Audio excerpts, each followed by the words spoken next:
নমস্কার, শুভ সন্ধ্যা। উপস্থিত সকল শ্রোতা বন্ধুদের জানাই শ্রুতিমালা পরিবারের পক্ষ থেকে বাংলা নূতন বছরের শুভেচ্ছা।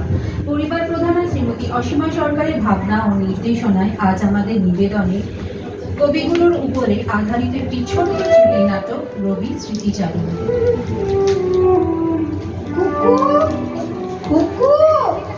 দেখ দেখ, এসো হে বৈশাখ গানটা গাইতে গাইতে কবিগুরুর ছবি ফুল মালা দিয়ে সাজিয়ে লাল পাড় শাড়ি পরে কি সুন্দর সারিবদ্ধ হয়ে চলেছে ওরা। ওরে ও কুকু, আয় না, দেখ না। ভোর থেকে আজ বাদল ছুটেছে, আয় গো আয়। কাঁচা রোদ খানি পড়েছে বনের ভিজে পাতায়। ঝিকি ঝিকি করে কাঁপিতেছে বর, ওগো ঘাটে আয়, নিয়ে আয় ঘর। পথের দুধারে শাখে শাখে আজি পাখিরা গায়। ভোর থেকে আজ বাদল ছুটেছে, আয় গো আয়। ও, তুই কবিতা প্র্যাকটিস করছিস? আর আমি তোমাকে দেখে দেখে হাঁপিয়ে উঠছি। হ্যাঁ বলো মা, কে বলছো? বলছি, কি সুন্দর একটা শোভাযাত্রা গেল আমাদের ঠাকুরকে নিয়ে।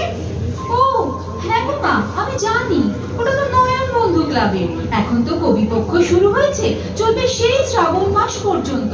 আজই ওদের উদ্বোধন, আর তাই তো বিকেলের অনুষ্ঠানে আমাকে ওরা ডেকেছে একটা একক কবিতা কলেজ করার জন্যে। বাহ, এ তো খুব ভালো কথা। কর কর খুব খুব সুন্দর করে কর। কবিগুরু যে তোর, আমার, সকলের ঠাকুর রে।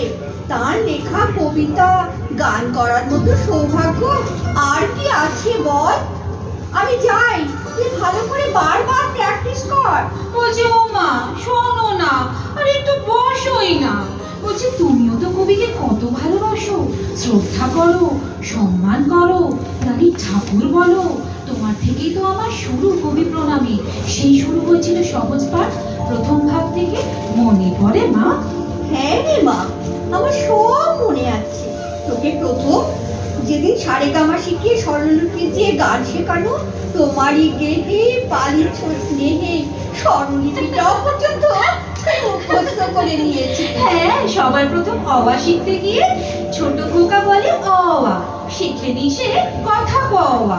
হাস্যই দীর্ঘই বসে খায় ক্ষীর খই। আর হর্ষ দীর্ঘ ভাত আলো বড় বউ বললে তুই বলতিস, ও মামা বড় বউকে খুকু। এই দেখ, তখন কিন্তু তুই ভালো করে কথাও বলতে পারতিস না, কিন্তু আধো আধো করে কি সুন্দর সব বলতিস, আর বারবার উল্টে পাল্টে ছবিগুলো দেখতিস। আর যেসব পড়া শেষ হয়ে যেত, আমি বইটা বন্ধ করে বলতাম, ব্যাস তপ্তে। তখন তোর কিন্তু পাক্কা 2.5 বছর বয়স। তারও আগে থেকে তুই চেষ্টা করতিস সব কথা বলতে। একবার তোর মনে আছে খুকু, কোথাও আমার হারিয়ে যাওয়ার নেই মানা গানের সুরে নাচটা করতে করতে তোর শাড়িটাই স্টেজের ওপর খুলে গেল। তুই শাড়িটাকে এক পাশে সরিয়ে ছামা পরেই নাচতে লাগলি। আমি গান থামাবো না গাইবো বুঝে উঠতেই পারছিলাম না। অবশেষে বেশ সাকসেসফুলি তুই ব্যাপারটা কমপ্লিট করলি। দর্শক আসবে সেদিন সে কি হাততালি, মনে পড়ে খুকু? হ্যাঁ গো হ্যাঁ, সব মনে আছে। এগুলো কি ভোলা যায় বলো? এই স্মৃতিগুলোই তো আমাদের সম্পদ। যতদিন বেঁচে থাকবো এই স্মৃতি নিয়ে বেঁচে থাকবো। আর সহজ পাঠের দ্বিতীয় ভাগ পড়ার সময় বাদল করেছে মেঘের রং ঘন নীল, ঢং ঢং করে 9টা বাজলো বললে তুই বলতিস, ও মামা কখন 9টা বাজবে? পড়তে পড়তে তো আমার খিদেই পেয়ে গেল। সেইবার তুমি আর আমি স্টেজে বীরপুরুষ কবিতাটা বলার সময় সেই যে গো তুমি আমার সাজিয়ে দিয়েছিলে, আমি তলোয়ারটা নিয়ে কেমন স্টেজের উপরে লাফ দিয়ে বলেছিলাম, খবরদার এক পা কাছে আসিস যদি আর, এই চেয়ে দেখ আমার তলোয়ার, টুকরো করে দেব তোদের সেরে।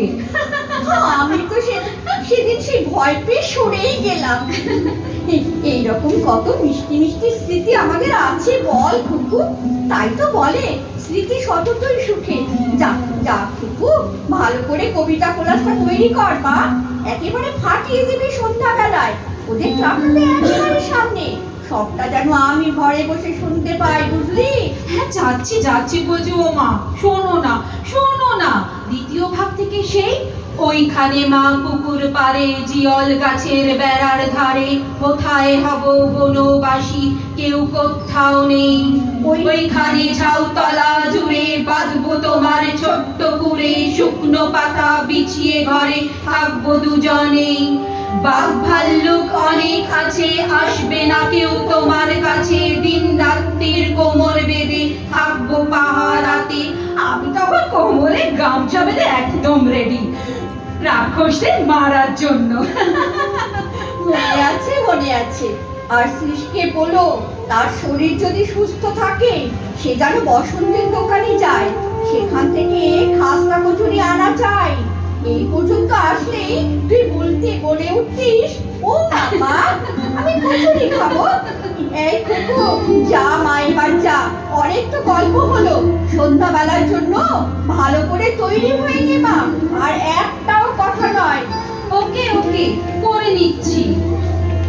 মা, আমি আসলাম, দরজাটা বন্ধ করে দাও। আসছে কুকু, দু এক ফোঁটা বৃষ্টি পড়ছে কুকু, ছাতাটা নিস। একটু বৃষ্টি হলেই তোর বর্ষার কবিতা কোলাসটা না ভালোই যাবে রে। আজ ঝড়ো ঝড়ো মুখর বাদল দিনে বেশ টক লাগ কুকু। ও পারেতে বৃষ্টি এলো, ঝাপসা গাছপালা, এ পারেতে মেঘের মাথায় 100 মানিক জ্বালা। বাদলা হাওয়ায় মনে পড়ে ছেলেবেলার গান, বৃষ্টি পড়ে টাপুর টুপুর নদে এলো বান, বৃষ্টি পড়ে টাপুর টুপুর নদে এলো বান, বৃষ্টি পড়ে টাপুর টুপুর নদে এলো বান। শেষ হলো শ্রীমতী অসীমা সরকারের ভাবনা নির্দেশনা শ্রুতি নাটক রবি স্মৃতিচারণ। সুন্দর আবহর জন্য শুক্র সেনগুপ্ত ও অনামিকা সাহাকে জানাই অনেক ভালোবাসা। অংশগ্রহণে আমরা শ্রুতিমালা পরিবারের সদস্যা শ্রী ত্রিনা হালদার নমস্কার এবং আমি শ্রীমতী চন্দনা সান্যাল, নমস্কার।